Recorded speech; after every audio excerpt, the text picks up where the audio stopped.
여러분 안녕하세요. 반갑습니다. 오늘은 여러분과 함께 면접에 대한 일반적인 이야기를 좀 나눠보려고 합니다. 여러분, 면접장에 서면 누구나 떨리고 극심하게 몰려오는 긴장 때문에 말을 제대로 잇기도 힘들고 숨을 제대로 쉬기도 힘든 경험을 누구나 갖고 있게 마련입니다. 물론 개인에 따라서 말을 잘하는 사람, 그런 여러 가지 상황에서 두려움을 좀 더 이겨낼 수 있는 사람, 많은 사람들이 있겠지만 어쨌든 유능하든 그렇지 않든 개인적으로 면접장에서 긴장되지 않는 사람은 없을 것입니다.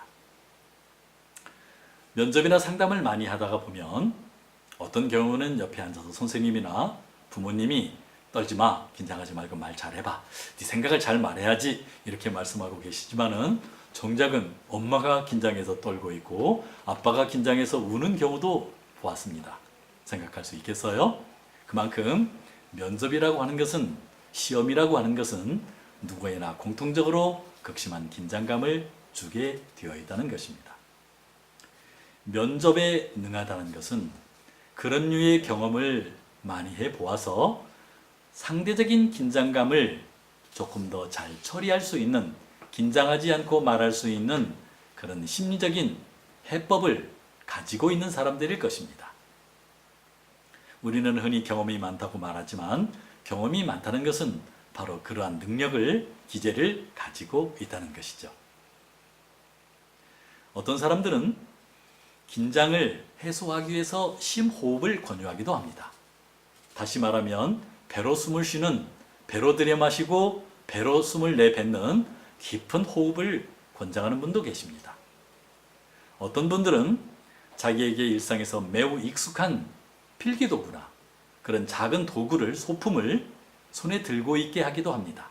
왜냐하면 그 소품이나 어떤 그런 도구들에게 자기도 모르는 사이에 긴장감을 전이할 수 있다는 것입니다. 여러분들 공부 시간에 막연히 돌리는, 연필을 돌리는 학생들도 있죠. 이런 어떤 무의식적인 행동들도 경우에 따라서는 긴장감을 해소할 수도 있대요. 세 번째 방법으로는 면접관들을 여러분이 학교 현장에서 만나는 매우 평범한 선생님들, 익숙한 선생님들로 인식하는 것입니다. 그 선생님들도 여러분 앞에서는 면접관이고 학생들 앞에서는 선생님이지만 집에 가면 아내들에게 구박받고 꾸지람 당하는 평범한 일상인입니다.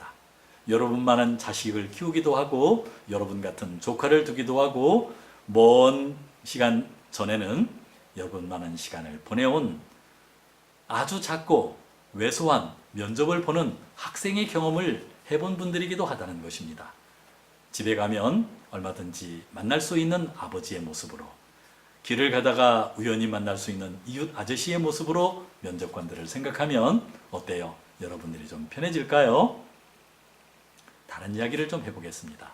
여러분, 대인 앞에서, 특히 낯선 환경에서 많은 사람들 앞에 서거나 평가를 전제로 다른 사람들 앞에 서게 되면 95%가 극심한 긴장감 때문에 말을 하기가 힘들다고 말합니다.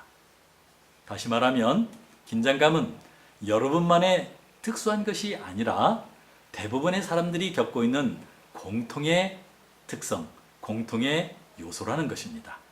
선생님은 안 그럴까요? 선생님도 요 근자에 본 면접으로는 운전면허 시험을 보러 갔더니 그 시험이라는 특성 때문에 매우 긴장되고 떨리던 기억을 지금도 잊을 수가 없습니다. 다시, 면접에서 몰려오는 극심한 긴장은 누구에나 공통적으로 있는 것이다. 다만 경험이 많은 사람들은 이것을 떨리지 않는 표현 방식으로 전환하는 경험과 능력을 가지고 있다는 것입니다. 여러분, 긴장은 모두의 것입니다. 만일에 필요하면 인정하세요. 선생님, 제가 지나치게 긴장이 되어서 지금 말을 하기가 힘든데 잠깐만 마음을 안정시킬 수 있도록 해주시기 바랍니다. 이렇게 말을 하는 순간에 여러분의 긴장감은 어느 사이에 다 사라지고 편한 마음이 들 수 있대요. 다시, 옷을 벗을 수 있는 사람, 진솔해질 수 있는 사람은 떨리지 않는 것을 위선으로 가식으로 거부하는 게 아니고 진솔하게 인정함으로 말미암아서 여러분의 긴장을 풀 수 있답니다. 오늘 두 번째 테마입니다.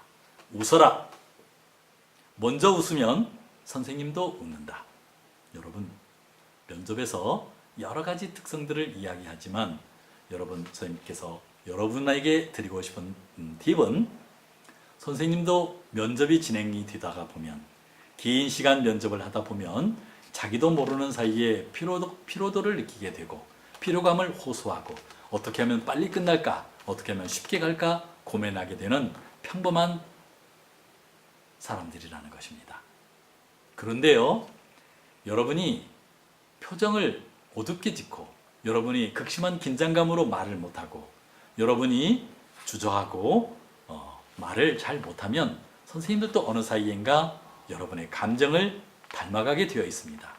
선생님들의 평가자의 마음이 불편하고 기분 좋지 않다면 여러분의 평가가 극단적인 상황으로 흐를 수도 있다는 것입니다. 다시 면접장에 들어갈 때 밝고 명랑하고 쾌활한 표정으로 선생님 안녕하세요. 수험번호 몇 번 누구입니다. 여러분이 웃으면 선생님도 웃게 됩니다. 선생님 마음도 밝아지게 됩니다. 어떠세요, 여러분? 면접을 진행하는 내내 학생의 표정 속에서 밝음과 명랑함과 쾌활함이, 성격적 원만함이 드러난다면 설사 여러분의 답변 내용이 다소 부족하더라도 그 선생님들의 마음이 평가에 영향을 미치게 된다는 것입니다. 면접에서요, 이런 내용들이 있습니다.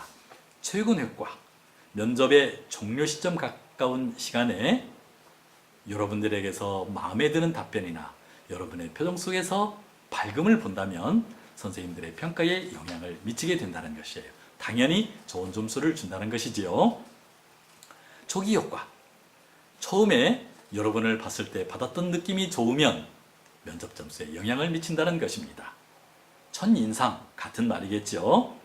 선택적 지각, 선생님들이 좋아하는 요소를 말했을 때, 선생님들이 잘 알고 있는 내용을 말했을 때, 선생님들의 생각과 닮았을 때 좋은 점수를 준다는 것입니다. 후광 효과, 이런 것을 막기 위해서 가운을 입히기도 하고 여러분이 입고 있는 옷의 브랜드라든가 여러분이 신고 있는 신발의 브랜드라든가 여러분들의 얼굴에서 흐르는 건강미라든가 또는 여러분의 중학교를 가리고 여러분의 인적사항을 지우는 이유가 여기에 있지요. 이런 몇몇 가지 면접에서의 특성들이 있습니다.